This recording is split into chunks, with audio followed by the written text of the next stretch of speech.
Hi guys, and welcome to another video. Today I'm going to be talking about bar placement on your shoulders for a back squat and what you can be doing with your arms and your hands to help create more stability and tension for your core stability.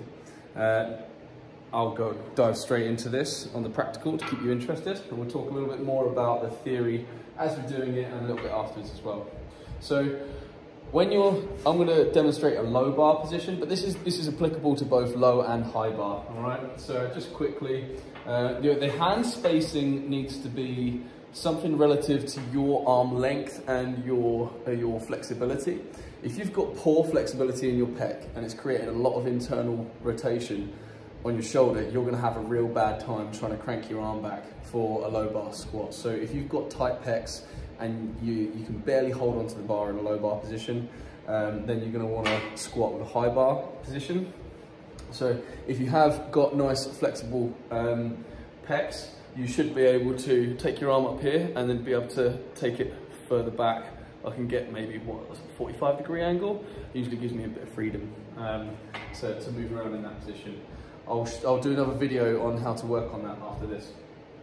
So for me, for example, as I've got bigger and thicker in my lats and my triceps, I've needed more space to get into a comfortable position. So I initially used to squat with my little finger on the metal ring there. So now I actually start with my thumb, and my index finger is about 1 inch outside.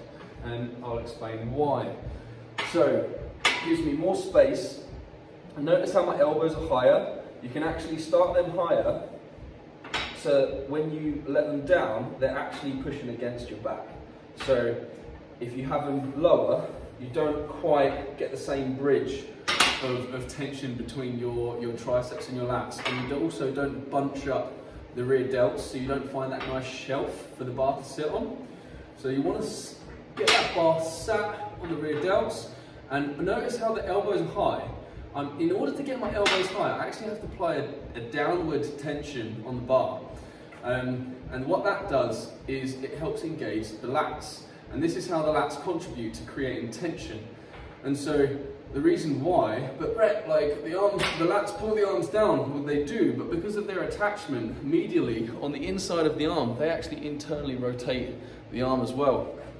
So a good cue that I've found works really well for me, placing the bar in this part of your hand. All right, so that looks like that.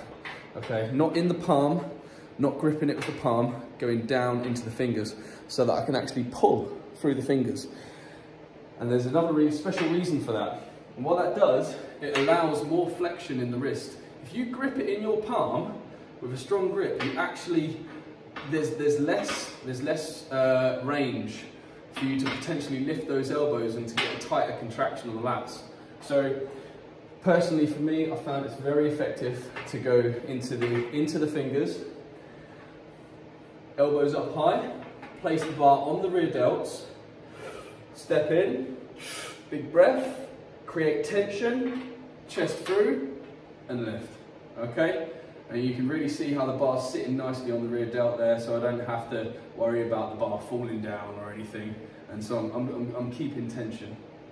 All right, now, easier said than done. When you've got a big weight on your back, it's very, very hard to be thinking about that. So if you're priming yourself during your warm-ups and you're applying tension, it doesn't need to be like the bigger the weight on the back, the more the tension, because that can distract from the lift itself. But as long as there's some tension there that you can register on top of bracing against the belt and getting those lats activated, you're not only going to be having support from the front, but you're going to be getting support from the back, because the lats attach all the way down to this pelvis. So when they contract, they contribute to this nice, strong, neutral spine curve position that we need to sustain and maintain for big lifts.